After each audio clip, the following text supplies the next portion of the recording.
बिस्मिल्लाहिर्रहमानिर्रहीम। अस्सलाम वालेकुम। आलम्स.pk पर आपको खुश आमदीद। और English to Urdu vocabulary section में लफ्ज है ऑल ईयर्स। ऑल ईयर्स इसका मतलब है to listen carefully, attentively, keenly, यानी कि पूरी तवज्जो और गौर से कोई बात सुनना। जब आपने किसी चीज को गौर से सुनना हो या बहुत ज्यादा तवज्जो देनी हो तो उसको कहते हैं ऑल ईयर्स। जैसे you should be all years during my lecture. तुम्हें मेरा लेक्चर जो है वो पूरी तवज्जो से और गौर से सुनना चाहिए। अगर आपको इस लफ्ज की समझ आ गई हो तो एक दो जुमले बना के कमेंट सेक्शन में लिख दें ताकि आपको ये लफ्ज अच्छी तरह याद हो जाए। Good luck and stay blessed.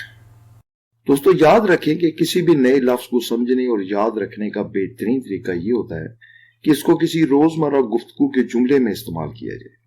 इस तरह वो लफ्ज हमेशा के लिए आपके हाफजे में जगह पा लेता है और आप इसको भूलते नहीं। अगर आपको इस वीडियो से कोई फायदा पहुंचा हो तो प्लीज इसको लाइक कर दें और अगर आपने अभी तक हमारा चैनल सब्सक्राइब नहीं किया तो इसको सब्सक्राइब कर लें।